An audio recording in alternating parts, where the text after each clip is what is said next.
درود عزیزان، من دیبا نوروز نژاد هستم. به کانال سیکرت آف موویز خوش اومدین. این ویدیو متعلق به آخرین قسمت سریال داستان یک شب هستش. لطفاً برای مطلع شدن از ویدیوهای جدید کانال رو سابسکرایب و حتما زنگوله رو هم روشن کنید. ماهر جانفزا رو برای زایمان میرسونه بیمارستان و پرستارا جانفزا رو ازش میگیرن و میبرن. بعدش اونجا پدرش رو میبینه و به پدرش میگه یعنی من دارم خواب میبینم و بعد از اینکه بیدار بشم تو میری؟ پدرش میگه آره، اومدم عید رو بهت تبریک بگم. تو دیگه یتیم نیستی، تو خودت بابا هستی، من همیشه کنارت هستم. حتی اگر منو نبینی. از طریق ستاره ها بهت سلام میرسونم. ماهر با تلفن جانفزا از خواب بیدار میشه و بهش میگه تازه بیدار شدم. بعد از جلسه امشب برمیگردم. ثریا و اهالی آشپزخونه تونتون دارن غذا درست میکنن و هاوش میگه ثریا خانم، آقا آصف که توی مراقبت‌های ویژه هستش. آفت خانومم که نمیخواد کسی رو ببینه. چیزی هم یادش نمیاد. برای چی این همه غذا دارین درست میکنین؟ بچه فرمان دائم گریه میکنه و میان دنبال ثریا که آرومش کنه. آفت یادش نمیاد که این بچه مالکیه و سراغ سوده رو میگیره. مادر بزرگ و ماویش دارن غذا درست میکنن که فردا برای جانفزا ببرن.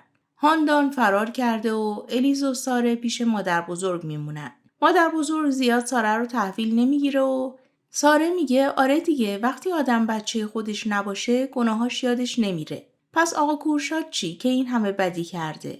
فرمان و آفت با همدیگه میرن به سر خاک. جانفزا یادش میاد که بعد از اون حادثه ماهر بهش گفته بوده اگر اون ردیاب توی گوشید نبود چطور میتونستم پیدات کنم.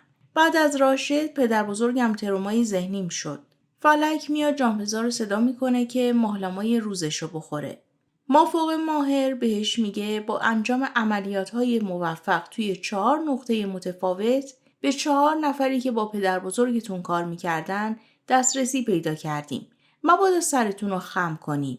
جرم بابا بزرگتون جرم شما نیست. به خاطر اینی که بین خانواده خودتون و بقیه فرق نذاشتین ازتون تشکر میکنم. این چند سال آخر رو توی استانبول هستین.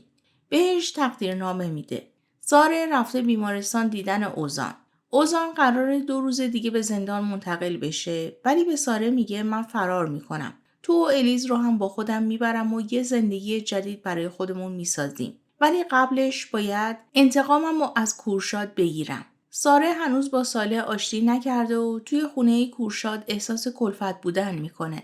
ثریا برای نوش که هنوز به دنیا نیومده یه عروسک سفارش داده و پستچی میاره و وقتی که در باز میمونه گوسفندی که برای عید میخواستن قربانی کنن میره بیرون. گلزار و کورشاد برای عید اومدن سر خاک پسر گلزار و اونجا با آفت و فرمان روبرو میشن و گلزار میگه ما برای عید دیدنی میایم.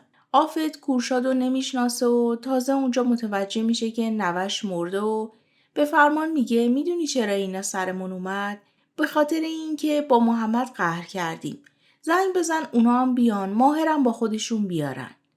فرمان وقتی میاد خونه و میبینه که گوسفندش در رفته شروع میکنه به داد و بیداد کردن و میگه من میرم کلانتری. ماهر از مسافرت برگشته و میگه وسط جلسه به اون مهمی بهم زنگ زدن از کلانتری استانبول که مجوز پیدا کردن گوسفند عموم ازم بگیرن. واقعا من با داشتن همچین خانواده‌ای معجزه است که به اینجا رسیدم.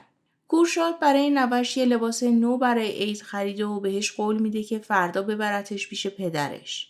ثریا و فرمان و افسانه راجب کارهای آصف خان صحبت میکنن و از اتفاقات اخیر ناراحتن. ماهر جریان این که خواب پدرش رو دیده و پدرش بهش گفته که بچهشون دختره و برای جانفزا تعریف میکنه و راجب آیندهشون و بچهشون با هم صحبت میکنن و به ستاره ها نگاه میکنن. روز عید شده و همه خانواده ایلماس دور هم جمعن و آفت میاد میگه آصف خانو پیدا نکردم. ثریا بهش دلداری میده که رفته به کارخونه توی اورفا سر بزنه. بعدم همگی دست آفتو میبوسن. الیز اومده توی بیمارستان ملاقات پدرش رو بهش میگه این لباسم و پدر بزرگم خریده. من تا کی میخوام پیش پدر بزرگم بمونم؟ اوزان میگه من یه رازی رو بهت بگم. به زودی پدر بزرگت میمیره. الیز ناراحت میشه و اوزان بهش میگه چیزی نیستش که همه آدمو بزرگ میشن و زندگی میکنن و بعدش میمیرن. وقت ملاقات تموم میشه و کورشاد الیزو با خودش میبره. خانواده ماهر توی عمارت دوره هم دارن نهار میخورن و ماهر از ناراحتی کورشاد میپرسه و کورشاد میگه به خاطر اینکه الیزو بردم پیش باباش، هر چقدر پسرم گناهکار باشه بازم دلم براش میسوزه. فردا میبرنش زندان. ساره صحبتشون رو میشنوه و از سر میز بلند میشه و میره پیش جانفضا که به بهانه عید باهاش آشتی کنه. جانفضا بهش میگه ساره من باهات قهر نیستم، دلخورم. ناامیدی بزرگی هستی برام. ساره یاد حرفای اوزان میفته که بهش گفته بود تو همیشه به عنوان کلفت تو اون خونه میمونی. دکتر میاد بالا سر اوزان و بهش یه گوشی موبایل میده و میگه وقتی که بهت زنگ بزنن میفهمی که از طرف کیه. همه خانواده سر میز دارن بگو بخند میکنن و ساره باز از سر میز بلند میشه و بغض میکنه و میگه حتی دشمنای خونی هم کنار همن، ولی تو جایی نداری اونجا ساره کلفت. وقتی ماهر داره مدارک پدر بزرگش رو زیر و رو میکنه یه نامه پیدا میکنه از طرف پدر بزرگش که ازش حلالیت طلبیده و بهش گفته زمانی که این نامه رو باز کنی یعنی که من مردم و همه چیز فاش شده. من پولای اون کارو قاطی ثروت خانوادگیمون نکردم و توی حسابی که پشت نامه هست گذاشتم. سهم همه خانواده رو بده و اون پول از هر چیز دیگه حلال تره. سلیم به گوشی اوزان زنگ میزنه و اوزان بهش میگه باید دست بجنبونی. اگر میخوای منو نجات بدی فردا منو میبرن زندان. بابام تا عید نشده میمیره. قسم میخورم. ولی اونی که بهش گلوله میزنه من نیستم. الیز یه گوشه وایساده و کورشاد بهش میگه بیا اینجا چرا ناراحتی؟ الیز به پدر بزرگش میگه تو که نمیمیری. نه چون که من تو رو خیلی دوست دارم. بابام گفته که تو میمیری. کورشاد به بچه دلگرمی میده و میگه نه من تا بچه جانفضا رو نبینم نمیمیرم. بیا بغلم. لطفاً ویدیو رو لایک و تبلیغات رو کامل نگاه کنین. ماهر نامه پدر بزرگش رو به جانفضا نشون میده و جانفضا هم باهاش همدردی میکنه. صبح کورشاد با بیقراری بیدار میشه و از مادرش میخواد که براش دعا بخونه. اوزان رو به بیرون بیمارستان منتقل میکنن و بهش میگن دست به جنبون. سلیم علامه سلام رسون. دیگه آزادی. اوزان به ساره زنگ میزنه و میگه آماده شو دارم میام دنبالت. من فرار کردم. دست الیزو بگیر و به بهانه پارکی جایی با خودت بیار بیرون. در ضمن فقط خودتون تنها نه. جانفضا رو هم باید با خودت بیاری. ماهر میره بالا سر پدر بزرگش و بهش میگه به خاطر کارایی که کردی نمیتونم ببخشمت. مخصوصا که داشتی جانفضا و بچم رو هم میکشتی. اون پولایی که از قاچاق به دست آوردی و به دولت برمیگردونم. سهم همه رو هم بهشون میدم و وصیتت رو اجرا میکنم. بابا بزرگ نگران نباش. قول میدم.